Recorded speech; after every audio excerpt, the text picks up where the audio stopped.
Okay, thank you so much for joining us for this International Women's Day event. I'm Professor Esther McIntosh. I'm the Associate Head for Programmes in Religion, Politics and International Relations at York St John University. And I'm delighted that Professor Hannah Bacon is joining us today to share some of her research with us. Hannah holds a BA and a PhD from the University of Liverpool. She's currently Professor of Feminist Theology at the University of Chester. She's a Christian theologian with an especial interest in the relationship between gender, theology and the body. Her research explores how Christian theology might inform and transform contemporary social discourses around fat and weight loss. And she is author of Feminist Theology and Contemporary Dieting Culture, Sin, Salvation and Women's Weight Loss Narratives, amongst other works, Hannah. So before I hand over to Hannah, I'll just let you know that there are 3 dots at the bottom of your screen that will allow you to turn on and off the subtitles. Obviously, the subtitles are automated, so they might not be perfect, but they can be helpful if your Wi-Fi connection is a little bit glitchy, because the subtitles will usually keep up even if the screen freezes. The event is being recorded, but you as participants cannot be seen or heard, but you can type questions in the Q&A. And after Hannah has spoken to us for about 30 minutes, there will be the opportunity for you, the audience, to ask questions using the Q&A function. So thank you very much, Hannah. Over to you. Thanks, Esther. And thanks for the wonderful invitation to come and speak with everybody.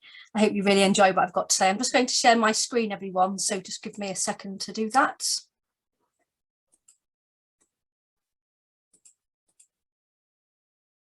So hopefully you'll all be able to see that. Esther, that's okay, isn't it?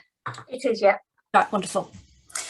So I've been tasked with sharing something about my research. So I've entitled this presentation, Forgive Us Our Fat, Christianity and the Struggle to Resist Sizeism.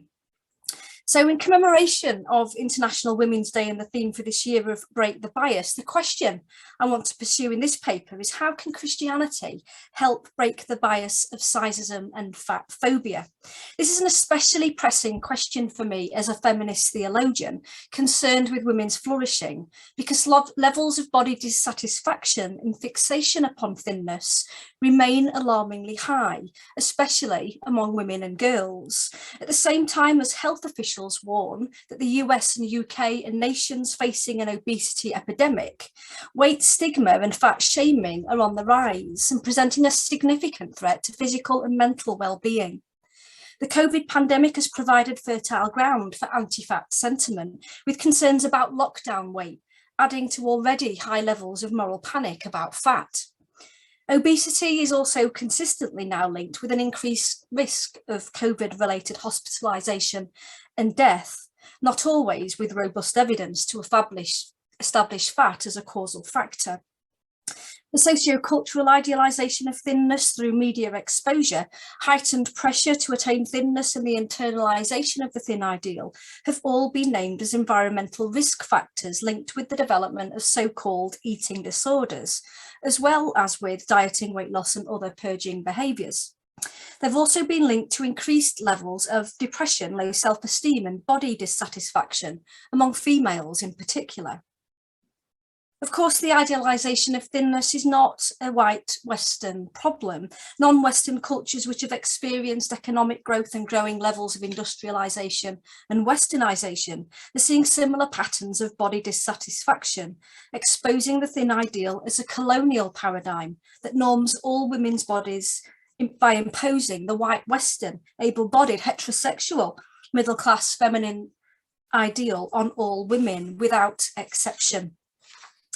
If this is the case, and the socio-political landscape is saturated by tales of woe about fat at the same time as fat stigma is making a growing number of women and increasingly men ill, then theology has to find its voice, and quickly.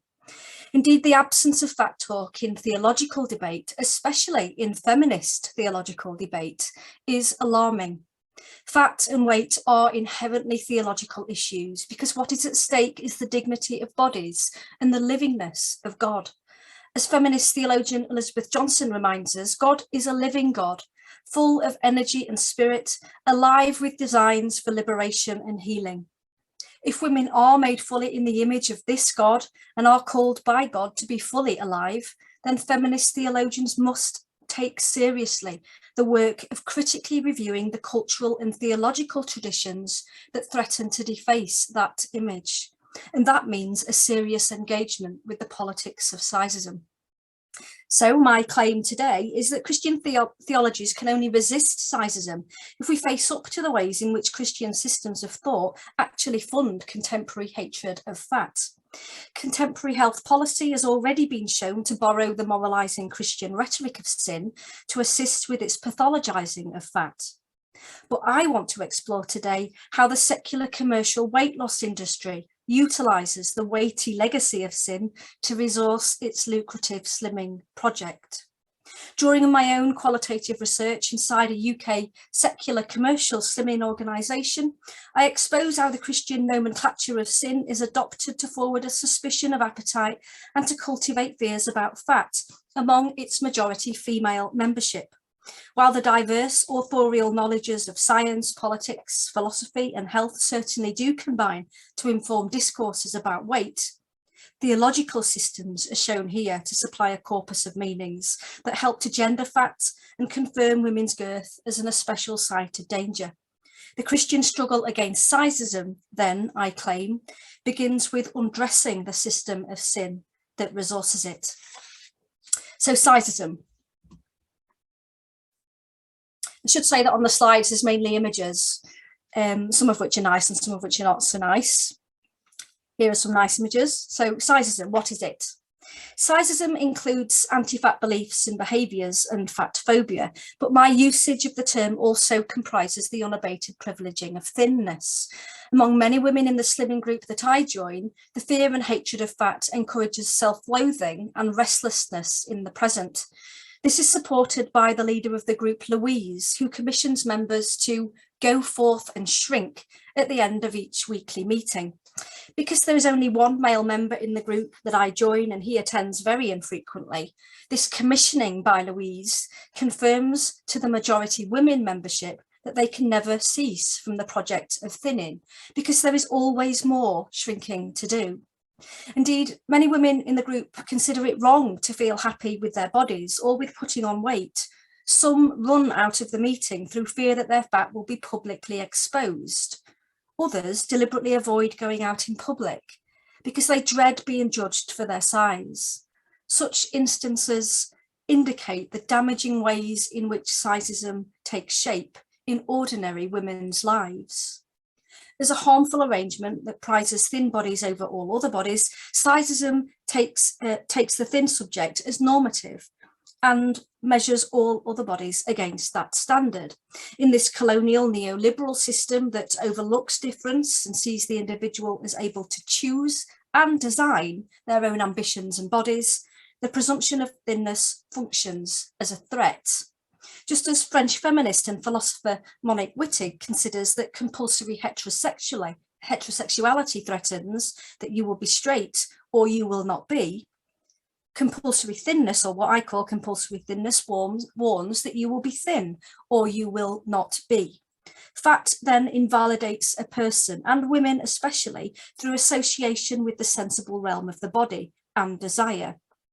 Just like racism, sexism, transphobia and other manifestations of oppression, Sizeism erects divisions between people and reduces the variety of human body shapes to the two opposites here, the opposites of fat and thin.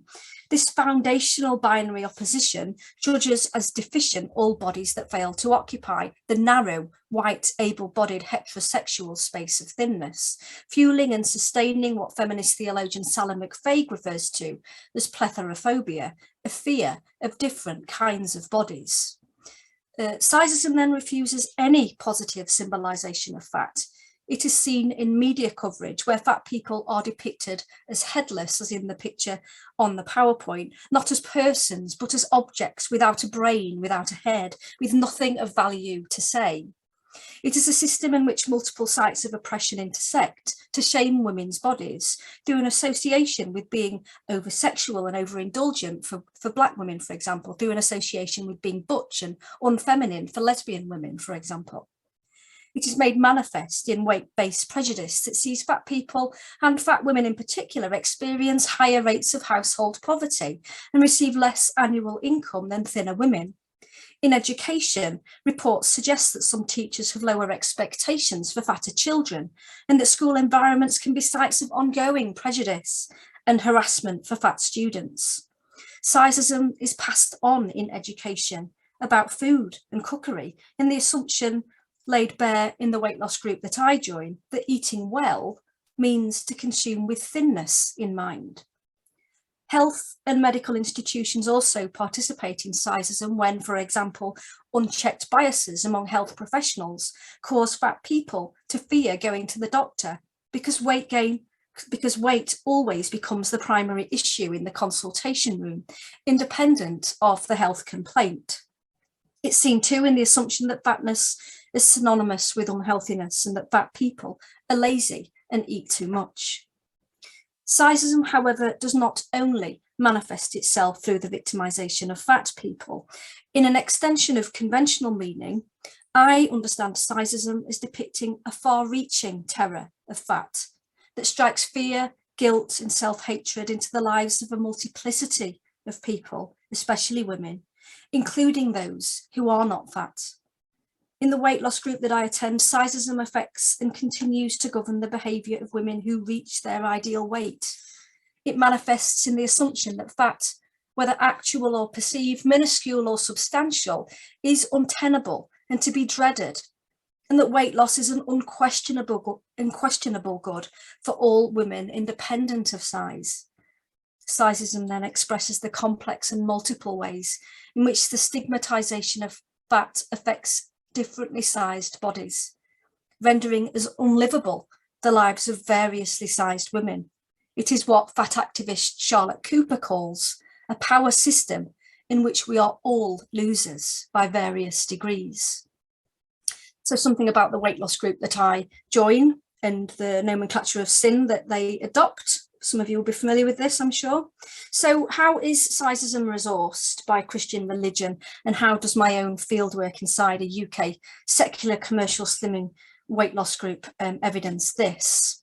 So the slimming company at the centre of my research explicitly adopt the nomenclature of sin to speak about food. Sin forms part of the specialised language and knowledge that members are expected to learn and accurately reproduce. Interestingly, the spelling of sin has undergone careful modification.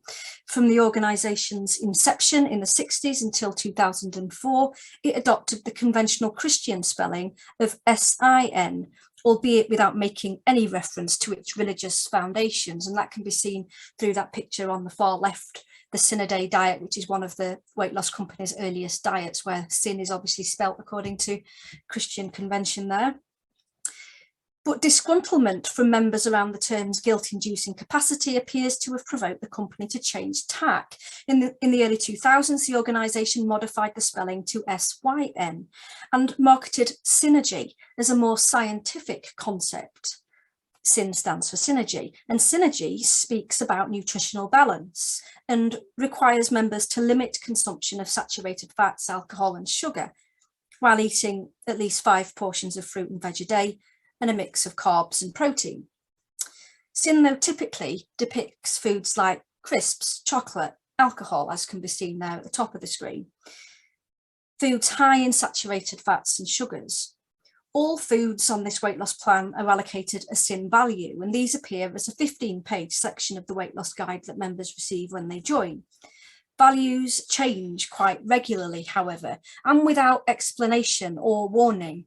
As such, there's often a significant amount of anxiety around sin in the group. Members will use the sin calculator on the website to call the sins hotline if they feel the need for urgent help. Members are permitted to consume between 5 and 15 sins a day, but must keep a daily log of their intake. Some use the food diary to do this, others place pennies into a jar, and that's a photograph of my food diary, one of the first pages that I completed. when I joined the weight loss group, and obviously a picture of pennies in a jar. So although the official presentation of sin forwarded by the organisation attempts to avoid a negative overlay by encouraging members to partake of sin and spend their daily sin allowance, members and Louise herself, Louise is the leader, continue to hold to well-established Christian understandings and to notions of sin that connect the term to naughtiness, guilt, shame, as well as to danger, the inability of the rational will to control the body's impulses, and to death and disease. All of these seasoned theological associations are recycled in the weight loss group and help to confirm fat as uninhabitable. The dominant position held in the group then is that sin is unsafe and gets you into trouble. It creeps and trips you up, causing you to slip, slide, fall downwards, backwards off the wagon. Sin excites desire and tricks you with its allure, because what appears to be sin-free and safe can often turn out to be dangerous and sinful. So vigilance is crucial. One evening, Louise recounts the time when she handed out fake eyeballs. Sorry about the picture of the eye if anyone's squeamish, but the leader hands out fake eyeballs to place in their lunch boxes as a reminder that she is watching them. And it is this policing eye for detail that she encourages us to develop as members. We must cut the rind off of our bacon, as the second image there suggests, even those fiddly bits between the meat. Otherwise, what we think is sin-free actually becomes sin and unsafe.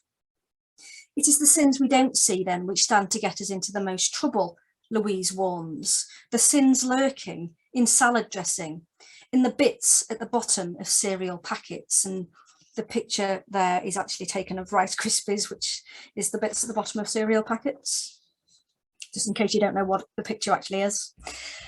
Sin also creeps and surprises. Joy is a hairstylist who has been attending the group for 10 months when I speak to her in our interview, and she tells me it's the wine at night and just silly things that creep on without you knowing at the time, until you look in the mirror, you go to put something on and you think, oh, what have you done? Get the wine back out and drown your sorrows. Like Louise, she suggests that sin is dangerous because it hides in unsuspecting places and can have serious unforeseen implications. A handmade poster in the meeting room reiterates the point, warning that little pickers wear big knickers, and that's a duplication of the poster which I tried to scribble down in the meeting, and there's a picture of some big knickers. That's what the poster said and how it looked. Sin, it would seem then, can have weighty consequences. Joy tells me that in the last 4 years she has probably gone down a slippery slide, consuming more wine and causing her to put on weight. She talks too about not doing enough to avoid tempting sinful foods and admits that she is still slipping. Wine and the other foods that women mention here are all defined as sin by the organisation. By identifying their consumption and taste with a slip or slide downwards, members reproduce the ancient theological logic of the fall that aligns eating with moral decline and a lapse into an unintended state of moral disorder. For women in the group, just like in the Christian interpretation of Genesis, sin enters their world through food. And just as Eve thought that the fruit on the forbidden tree was good and to be desired, so women in the group similarly assume that certain foods are harmless until the consequences of eating them become clear. Queer biblical scholar Ken Stone explains that many early Christian thinkers reading the Genesis story thought that it spoke of the dangers of food and appetite. The significant role of food in the creation narrative was something ancient thinkers took seriously, he tells us, because they believed it spoke about the realities of temptation that they experienced in their own lives and served as a warning about the temptation of food in particular. And this is not difficult to detect. In the Confessions, St. Augustine laments his desire for food and drink. Beset by these temptations, I struggle every day against gluttony for eating and drinking, he says. While he maintains that eating and drinking repair the body until such a time when both food and belly will be destroyed by God, the fact that he cannot avoid eating and that eating for necessity is pleasurable is deeply troubling for him. I fight against the pleasure in order not to be captured by it, he admits. By fasting, I wage a daily warfare and habitually force my body to obey me. Many ancient readers held similar views considering gluttony to be the first sin. For Tertullian, for example, Adam yielded more readily to his belly than to God, and sold salvation for his gullet. Basil of Caesarea similarly considered that it was gluttony that betrayed Adam to death and brought wickedness upon the world, thanks to the lust of the belly. Aquinas, writing much later, thought that the deadly sin of gluttony was responsible for the fall, and that it was rightly named as sin because it denoted inordinate concupiscence, that is, lust for food which was unregulated by reason. For Augustine, though, sin signals a profound disharmony within the soul, and one that originates with Adam and Eve, but mainly with Eve's lustful appetite. Eden displays the power of food to sabotage the divine order and enslave the soul within the body. When Eve eats and seduces Adam to do the same, God's holy order is turned upside down, because irrational, sensible, covetous desire is placed in control of the rational soul. As a result, humanity become enslaved to sin, the inner struggle that Paul confesses in Romans 7 when he finds himself unable to do the good that he wills is a predicament that Augustine relates to and that he identifies with the post-lapsarian human condition. Humanity are now marked by the morbid lust and disease of concupiscence, an anxious grasping that more often than not seeks fulfillment in material and sensible things like food and sex rather than in God. Concupiscence depicts the capacity of desire to overwhelm the rational determination of our willing. And in Eden, it is Adam and Eve's lust that topples their rational knowledge of the good that God has disclosed. As a consequence, human nature becomes wounded, says Augustine, and in its weakened state is not always strong enough to resist the temptation to act in ways uncoordinated by reason. It is now prone to sin, not able not to sin. Despite conscious efforts to orientate the will towards the good, humans constantly find themselves willing against themselves. The human will has become divided, says Augustine, and the single soul torn apart in its distress. According to James Boyce, the Christian story of creation provides the spiritual foundation of the Western world, shaping Western people's understanding of themselves and moulding a sense of inherent badness. For him, even if we want to dismiss original sin as illegitimate and tied to a past that we don't even remember, no religious inheritance can be banished by such feeble weapons as amnesia or scorn, he says.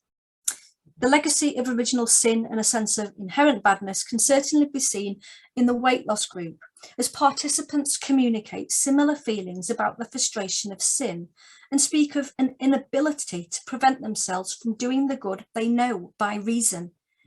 Joy, for example, tells me that she feels fed up with herself when she goes to group and gains weight, because I know in my heart of hearts that I could do it, but I'm just getting a bit too relaxed some weeks. Wendy is similarly frustrated because she keeps repeating the same pattern of getting comfortable when losing weight and then eating a bag of chips to celebrate. If Augustine stressed the need for the rational will to assert itself over the appetite itself, so women in the group contend that they must engage the power of the will to beat fat and the unruly appetite that it exposes. Another poster in the meeting room reminds members of the significance of the will, and this is what the poster says. It says, we all have it. If you have the true will to lose weight and believe you can, you have the power to achieve it. And clearly the capitalisation of will and power is meant to draw our attention to the importance of willpower. For women in the group, it's the tastiness of food and the pleasure of eating, though, which is especially dangerous and unsafe. For Ruth, taste is associated with the consumption of foods that are not sensible to eat. Speaking about the plan, she comments, you have to say, well, if that's a sensible way of eating, what was going wrong before? And what was going wrong before was all the stuff that you ate as well as the stuff that you needed. She continues to explain the problem as eating too much of the kind of food which is very tasty. Food, she tells me, like pastas loaded with cheese. Such items are addictive and garbage, she says. So the only answer is to locate such wrong foods and avoid them altogether. If you don't have them at all, you're all right, she says. Eating the wrong foods is not sensible because these are foods that we need. They are not sensible, because these are not foods we need. They are foods we eat for pleasure apart from what we need, and they are foods that hook us with their taste. Other members make similar judgments about the dangers of taste. Tracy, for example, explains in her interview with me that she tries to select something quite plainish when eating out in order to stick to the plan. The food tasters, which are supplied by Louise and other members, which are intended to demonstrate what kind of foods can be produced on the plan, also often appear to forfeit taste for the sake of creating sensible dishes that are low in sin. A chocolate brownie made from scan bran, which is a kind of high fibre kind of thing similar to Rivita. A quiche, which is made from corned beef and low-fat cottage cheese. A curry, which is made from baked beans and mushy peas and Indian spices. None of these seemed especially appetizing to me, yet many in the group partake of them. In this economy, good sense may dictate what makes for good taste, but what certainly dominates is the need to rationalize our appetite and curb the desire for pleasure.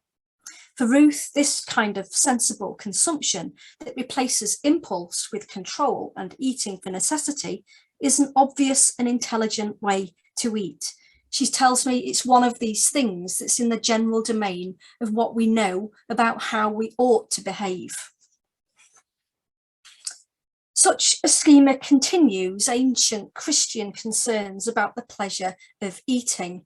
Following the Greek philosophers that informed them, early Christian thinkers were suspicious of modes of eating that were not governed by moderation and necessity.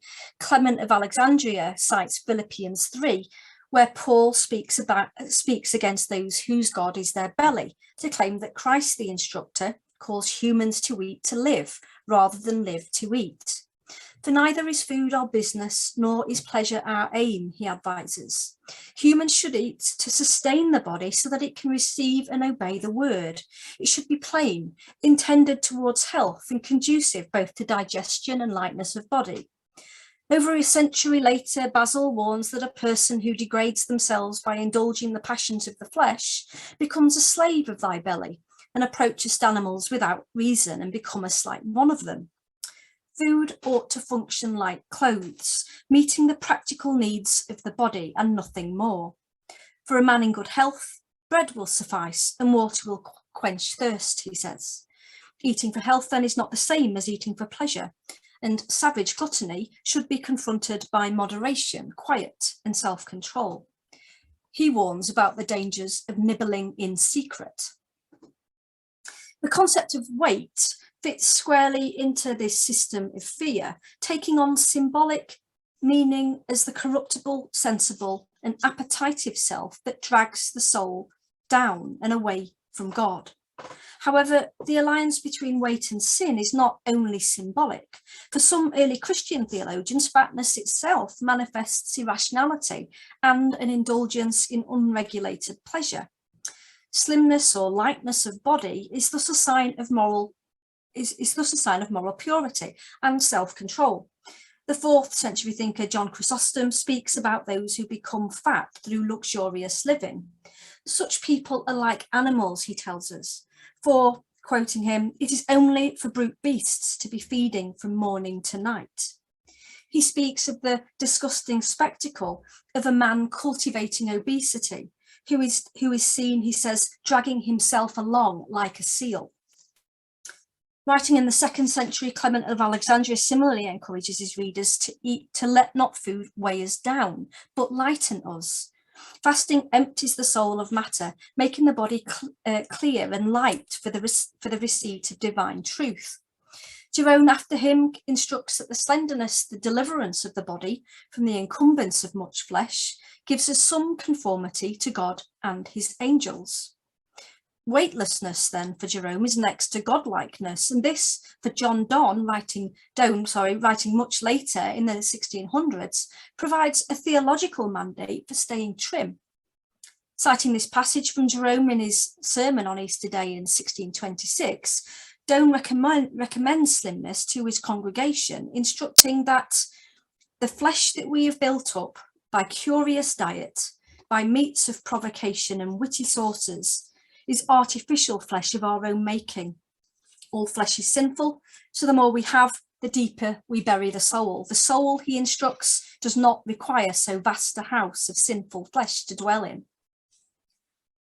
Women in the weight loss group similarly consider sin to be both a symbolic and an actual weight. It causes them to slip and slide, dragging them away from their sensible, rational projects of weight loss, but it also manifests on their bodies as excess pounds that need to be removed. Women consider that sin is worn on the body as fat, and this means that their bodies can be shamed simply by stepping on the scale, and so before they even voice their confessions in the meeting. Fat is a virtual confession, to borrow a phrase from the fat activist Samantha Murray, and one that outs sin. This causes some women to fear Tuesday's weigh-in, as Helen explains. She says, if I've been quite naughty and I think I'm going to put on weight, then sometimes I do think, oh, I really don't want to sit there and have a little gain this week, you know, or whatever. And I just think I really don't want to do this. So there are times when I'll just go and I'll get weighed, and then I'll just go and I won't stay for group. Should say that impersonating the leader, Louise, is quite common among the members of the group. That happens quite a lot, and especially in the interviews. According to feminist philosopher Elizabeth Gross, bodies often speak without talking because they become coded with signs, laws, norms, and ideals. In Western capitalism, the body is considered to be expressive of an interior subjectivity, she argues, seen to confess truths about the inner self. Social laws, norms, and ideals are incarnated and corporealized in bodies, and bodies are also textualized, read by others as expressive of a subject's interior.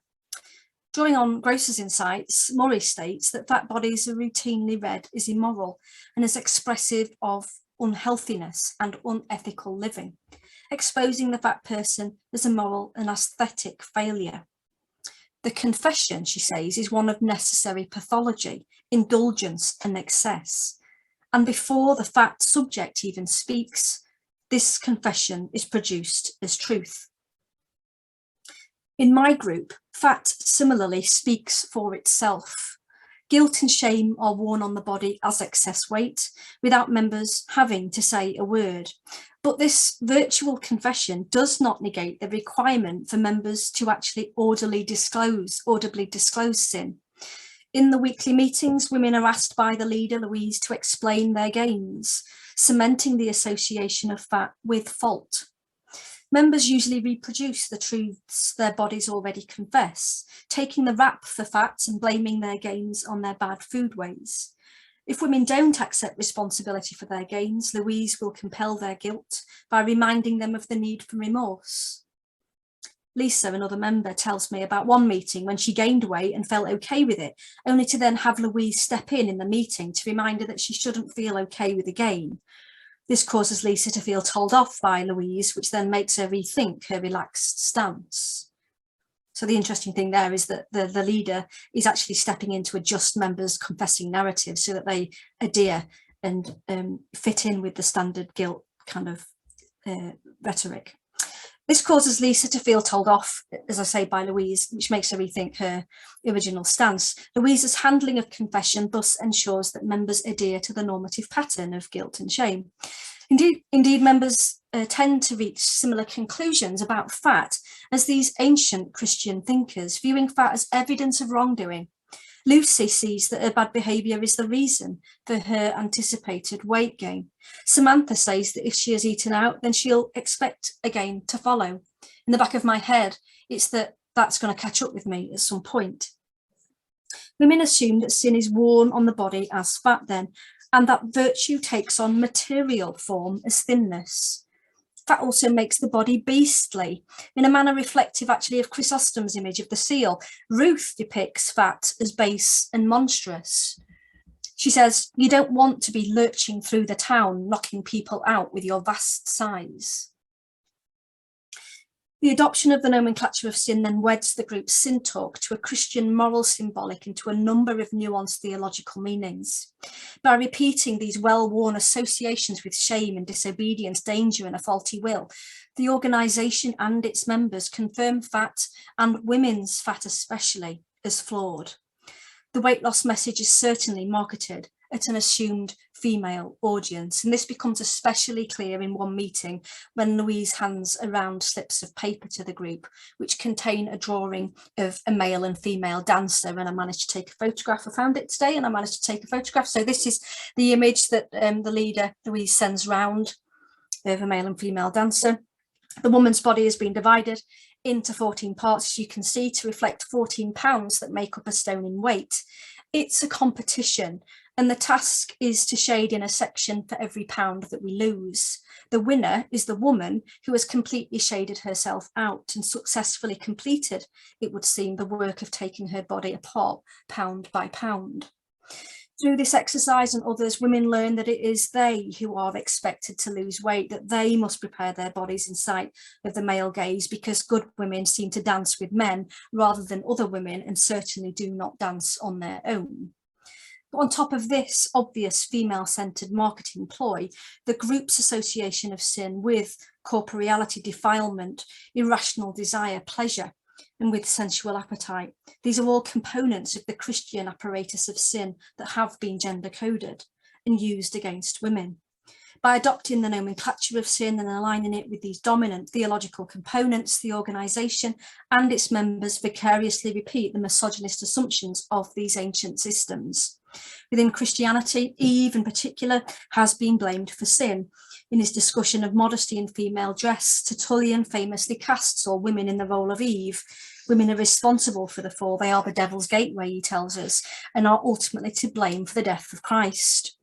Such views have shaped the Church's theological anthropology and its theology of sin, not only identifying sin with a fall from a state of integrity to a state of guilt, but also identifying all women as sin. Tied to this has been the assumption that lust, the passions and inordinate desire are features of sin particularly associated with women. And this exposes what Brazilian feminist liberation theologian Ivone Jabara observes as a tendency in classical Christian thought to identify women with evil as if women incarnate evil. She notes how the image of an apple with a bite taken out is displayed in various cities in Latin America to designate places of prostitution or illicit rendezvous. Such symbolic connections between women, food, seduction and permissive sexual conduct demonstrate just how significant the Eve figure is for maligning women's bodies and appetites. Indeed, feminist theologians have rightly challenged such misogyny, seeing this as a malignant image of woman that has infected the whole of the classical tradition, in which still retains its hold over the modern Western psyche. So to conclude, so what I've tried to show in this kind of short paper is that Christianity assists with the cultural war on fat by supplying a theological trope, sin, that is already equipped to discipline women's bodies and vilify their appetites. It's not that there is a direct cause and effect relationship between these ancient Christian thinkers and contemporary fears about fat, or between such thinkers and the weight loss techniques of women in the weight loss group that I join. It is, though, that the ancient Christian theological trope of sin informs Western culture, including women's culture, with such a legacy living on still today. The nomenclature of sin then works effectively in this weight loss group to malign fat and to identify it with women's personal moral failure, cementing cultural truths about fat and confirming female fat as being in a special need of repair or salvation, we might say. Even though the positive overlay of the moral scientific notion of synergy attempts to strip sin talk of any reference to God and to distance it from its home in Christian religion, the original spelling of the term and the normative meanings members attribute to it continue dominant theological discourse. These theological meanings thus lurk anonymously in the background and work as they have always done to induce guilt and to shame women into apologising for their bodies. The Christian struggle against Seisism then must begin with undressing the theological concept of sin so that it can be redressed in ways that speak against Seisism rather than in ways that resource it. Thank you. I'll stop sharing that now. Thank you so much, Hannah. I think what you've shown us there is that the situation is even worse than we thought. So obviously we're all aware of this use of language and talking about foods as sin and how unhealthy and problematic that is, but your deep dive there into one particular example has shown us even more thoroughly how the theological tropes are at work, and in particularly misogynistic ways for women. But then the women who attend these groups are absorbing all of this information. And I just wonder, could you say a bit more about whether any of the women you met were challenging that at all? And, or, you know, I know you mentioned the one case there where somebody wasn't too bothered that they had some gain, but then the leader stepped in to correct that perception.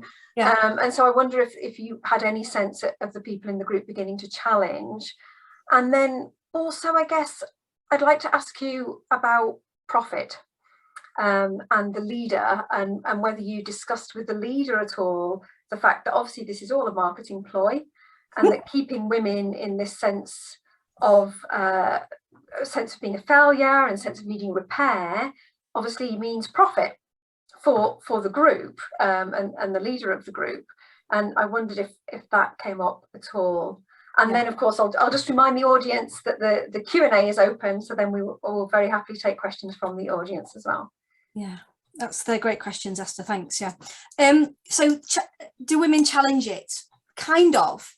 So it's worth saying, first of all, because I don't have time to really say this, that the interesting thing about the trope of sin and how it's put to work in the weight loss group is that actually it performs a kind of almost like a contradictory kind of role. So on the one hand, there's this sense in which members, and Louise herself, buy into the kind of traditional Christian kind of understanding of sin as being something quite negative that we want to avoid at all costs, and the association with food and all of that business. But on the other hand, there's also this positive overlay, which is that sin is something that we should embrace, that you don't often hear kind of spoken about from the pulpit. So, you know, there isn't this kind of this complete 100% buy-in to kind of a Christian discourse. That's tempered by this kind of more positive overlay.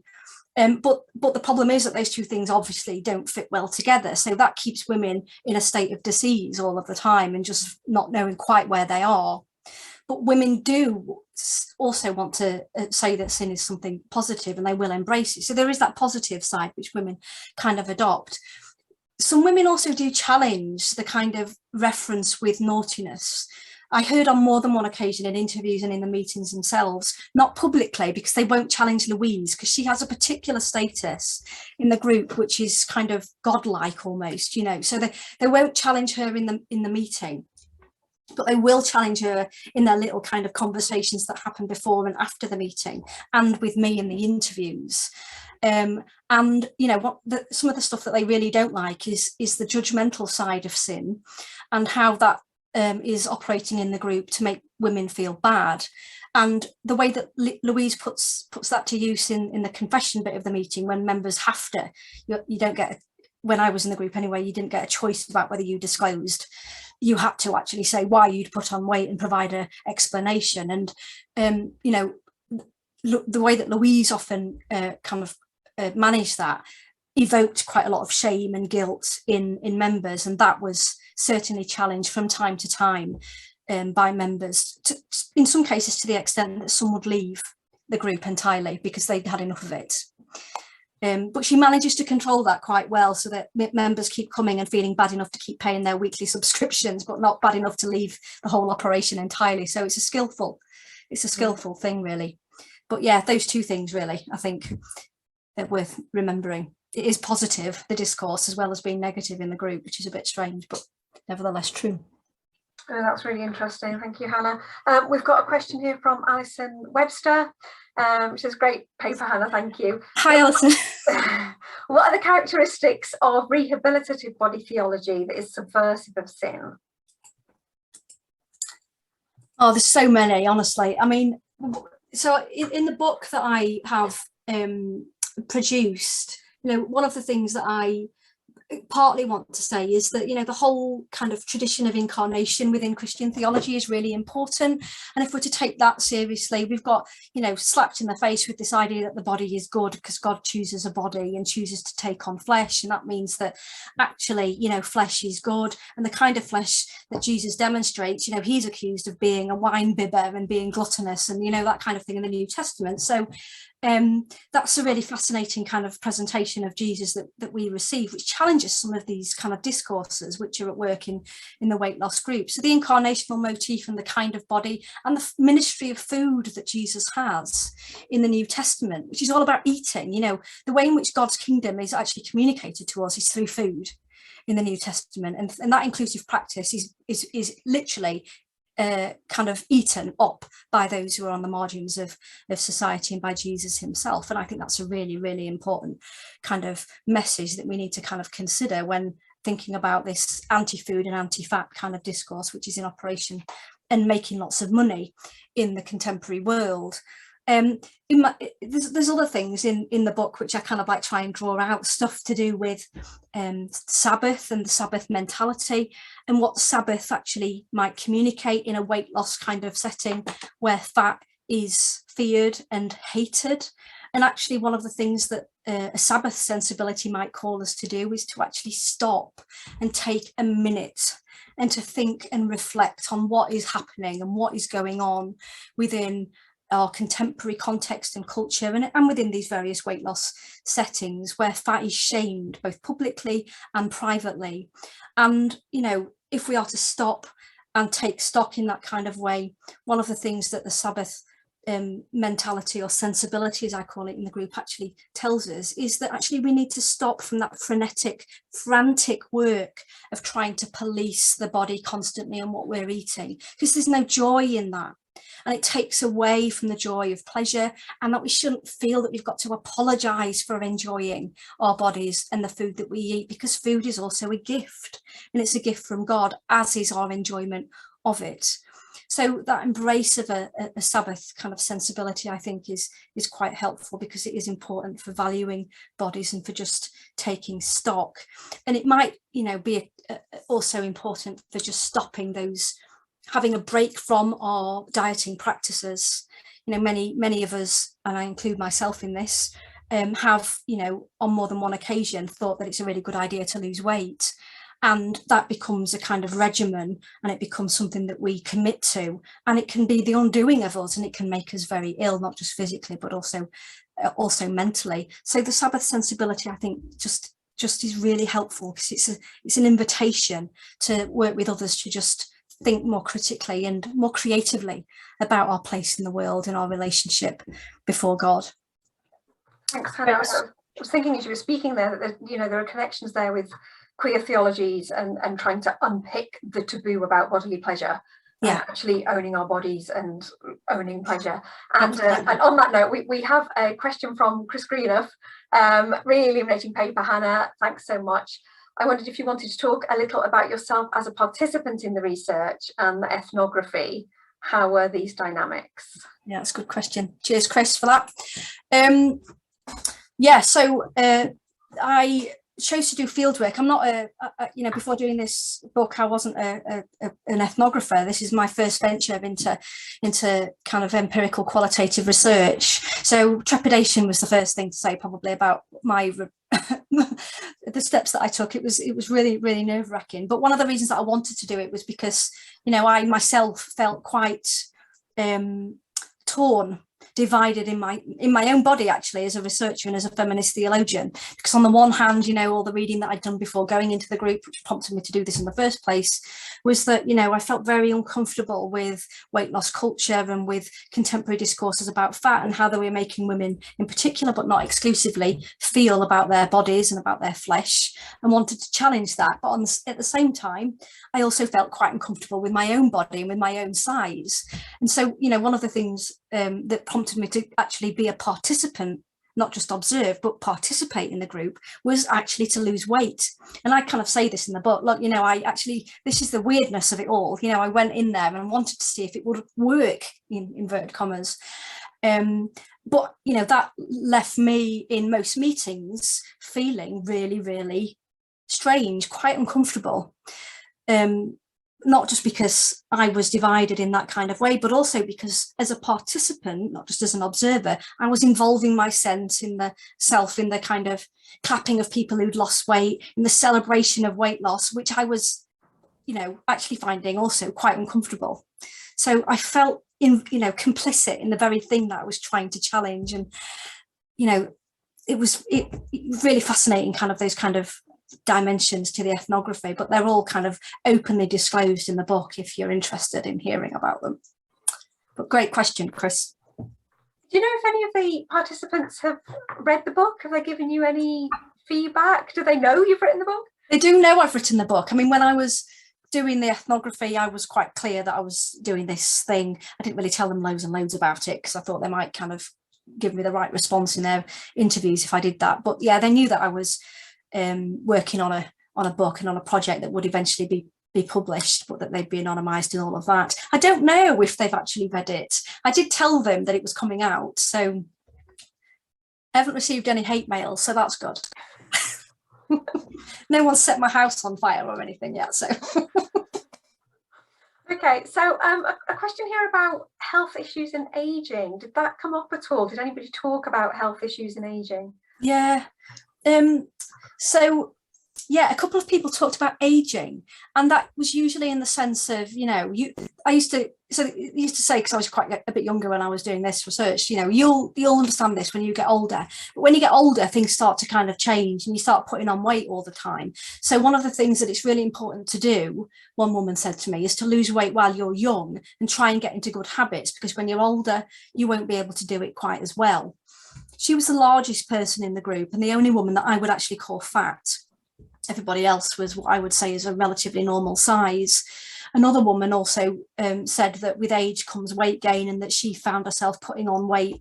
I think it was something like £1 every year or £2 or £3 every year. And it just been this incremental, as she gets older, she just gains more and more weight. And now she'd woken up one day and said, enough is enough. This has got to stop. So age equals some kind of decline, I think, in the members that I spoke to, a decline in terms of their ability to stay thin, and the need for intervention from weight loss technologies like this weight loss group. That's really interesting. I think particularly for women is often tied up with menopause as well, and feeling less of a woman and not modelling femininity or white femininity. Yeah. What's also fascinating about the group, actually, when you said that, Esther, is that the leader, Louise, she's not really very able to respond to those kind of scenarios where weight gain might not be your fault, where you've got some kind of medical background which is informing your weight gain, or whether you've got menopause, for example. Pregnancy was another issue that came up while we were there, and I think the leader really didn't quite know how to handle that kind of scenario, because the foundational message of the group is that we can all lose weight if we've got the willpower to do it, and sometimes we can't for whatever reason. Okay, a question from Isabella George that relates more to the physical space itself. And does the physical space also mirror that of the church in terms of structure and layout? So a leader, a congregation, are you sitting communally facing the leader? Yeah, good question. First thing to say is that this group meets in a church. So that's fascinating. Not in the actual church, but in the church centre. And it reminds me of one meeting where the group had to move out of the church centre and into the actual church, and they were in the church, and one of the members said, wow, that just makes me think, bread is really important in the church because it's the Eucharist, but like bread is sin. And then she asked the leader, can I have bread at communion and it not be sinful? And the leader says, no, you can't, bread is sin. So she was like, wow, what a weird, she'd understood then for the first time that is really weird, that actually the very thing that Christianity says is redemptive is classified as sinful in the weight loss group. But in terms of the physical space in the meeting room, there is the leader, but there's no kind of pew setting. The way in which the meeting is set out is in a horseshoe. So it's seemingly more inclusive and a bit more kind of equal. You're looking at other members through Louise, who stands in the centre, and she kind of like turns around and faces everybody. and certainly when she's doing the kind of confessional aspect, she'll kind of work her way around, literally like a pendulum, swinging around to try and, get a sense of how our weeks have gone. So that's not the same. In terms of how the meeting is actually structured, it's quite liturgical, because there are kind of certain things that you've got to say. There's a standard way of saying things. If you don't say things in the same way or the way that is expected, that becomes problematic, as in that case where Lisa decides to not say the confession that Louise is expecting her to say, and then it all becomes and feels a bit uncomfortable. So yeah, there's kind of aspects of liturgy to it, I guess. Yeah, and the way in which the movements of members, we do have to clap, but Louise never says clap, because we all know we've got to. So it's just a standard kind of thing that you learn. So, the body learns, the mind learns. It's all very formulaic, but, none of it is scripted. You just learn it. Those sort of ritualistic elements, yeah, coming through quite clearly there. Yeah. Okay, we only have a few minutes left, so I'm going to give you 2 questions together, and then you can choose how to respond. So a question from Jonathan Wolfe relating to fasting in the Abramic religions. And would you say fasting is connected to the stigmatization of fat and gluttony? Is it specifically rooted in issues of food and gluttony themselves, or is it meant to be an accessible form of self-inflicted suffering? And then we have a really interesting question about shrinking, and the use of shrinking, and just asking if you could say a bit more about gender, bodily presence and assertiveness.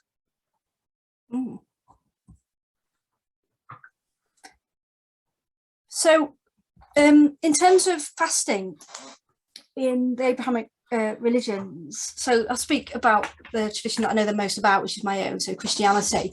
I mean, fasting isn't just this kind of body punishing, suffering inducing device which is meant to control gluttony and that kind of desire which isn't regulated by reason. It is that, but it's also meant to be a form of, it's received in the Christian tradition as a form of kindness, I think, and self-care. It's a practice of spirituality, which is a way of trying to use the body to kind of join up how the body is with how the spirit is, so that actually we kind of like align with God more easily.